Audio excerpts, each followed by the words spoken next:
Hello students. आज हम पढ़ेंगे इंग्लिश लिटरेचर में चैप्टर 12 जो है ईदगाह। आज से आप सभी जानते हो ईदगाह क्या होता है। जो नहीं जानते तो उसको हम समझेंगे आज। A full 30 days after Ramzan comes Eid. जो पूरे 30 दिन की जो रोजे चलते हैं मुसलमान का त्यौहार होता है, उसमें रमज़ान के बाद क्या आती है? ईद आती है। It was a glorious morning and the village was agog with excitement. काफ़ी अच्छी मॉर्निंग सुबह थी और पूरा मतलब जो गांव था बहुत एक्साइटेड था सब चीज़ देखने के लिए। ठीक है, बहुत खुशी थी सबके चेहरे पे। People were getting ready to go to the Idgah. जो उनकी दरगाह होती ईदगाह, वहाँ पर सब लोग तैयार हो रहे थे जाने के लिए। But the happiest of all was Hamid. लेकिन इन सब में सबसे ज़्यादा खुशी थी वो कौन था खुश? Hamid. A little boy of 4-5, एक छोटा बच्चा जो सिर्फ 4-5 साल का। An orphan, he lived with his grandmother. Orphan means जिसके माँ बाप नहीं हो। ठीक है, उसके माँ बाप नहीं थे, वो अपने किसके साथ रहता था? ग्रैंड मदर, दादी के साथ रहता था। इसका नाम था अमीना।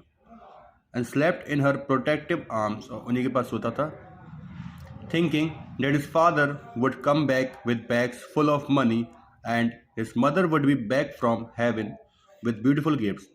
ये सोचता था कि उसके पापा बहुत जल्दी वापस आ जाएंगे और उसकी मम्मी भी बहुत जल्दी वापस आएंगे। पापा बहुत सारे पैसे लेके आएंगे और मम्मी अच्छी अच्छी गिफ्ट्स लेके आएंगे उसके लिए।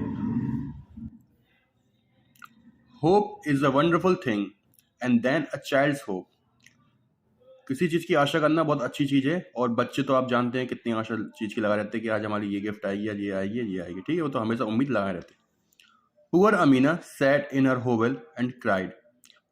जो उनकी गरीब अमीना थी, मतलब दादी थी, वो किस में बैठी थी? होवल। होवल मतलब एक छोटा सा हट होता, टपरा टाइप में, वैसे गंदा सा हट, उसको बोलते होवल। और रो रही थी बैठ के। It was Eid and she didn't have a grain of food in the house.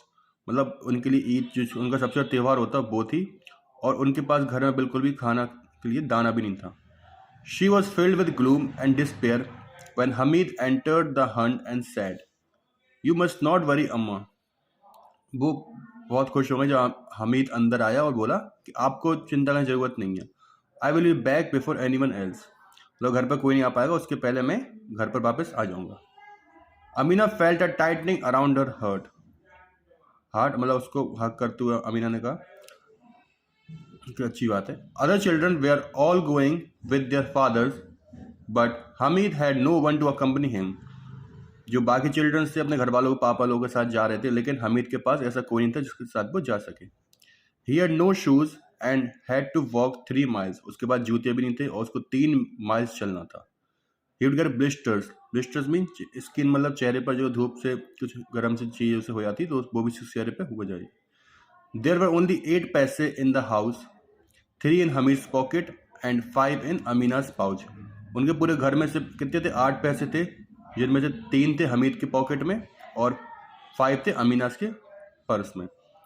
The villager started for the fair. Fair mean जो मेला होता है जो ईद का लग रहा था उसको बोलते फेयर। जो विलेजर से गांव वाले सब चालू हो गए मेले के लिए, स्टार्ट कर दी journey. Hamid was walking along with the other children. Hamid था और बाकी लोग के साथ चलने लगा।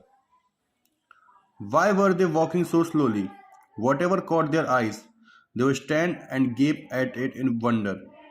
हमीद वो कह रहे हैं कि इतने स्लोली क्यों चल रहे हैं? जो भी मतलब उनको देख रहे हैं और उसी पे वो देखते रह जा रहे हैं। ठीक है। गेप एट मीन्स क्या होता है? कोई चीज़ कर रहा होता है उसके वो मुंह देखते हुए कोई का रह जाते। Hamid felt he had wings on his feet. Hamid तो जल्दी नहीं लगा चल रहा था, क्योंकि और कोई पैसे वगैरह थे इसलिए वो सब दुकान पर रुक रुक के आ रहे थे, और हमीद को लग रहा था उसके पैरों में एक तरह के पंख लग गए, इसलिए जल्दी बढ़ रहा। Suddenly they could see the Idgah, और उसके बाद उन लोगों को क्या देखा? आखिर ईदगाह दिख गया। There were rows upon rows of worshippers as far as eyes could see. ठीक है, वहां पे क्या था? Rows upon rows of worshippers as far as eyes could see. मतलब वर्शिपर्स मीन जो यात्री होते हैं, मतलब जो दुआ मांगते हैं, जो वहाँ पे वर्शिप करने आते हैं, उनको बोलते हैं वर्शिपर्स। ठीक है, जो वहाँ पे जितने लोग गए हैं ईदगाह पर, वहाँ पे मतलब उनकी बहुत लंबी लाइन लगी थी। सब नमाज पढ़ने जो वहाँ गए हैं, वहाँ बहुत लंबी लाइन उनकी लगी थी। Spilling well beyond the mosque courtyard, वहीं पे सब लोग लाइन खड़ी थी। Here neither wealth nor status matters, because in the eyes of Islam all men are equal। या ना ही किसी से पैसे से मतलब है, ना ही कोई का स्टेटस कि कौन है क्या नहीं है, क्योंकि इस्लाम की नज़र में सारे मैन इक्वल हैं।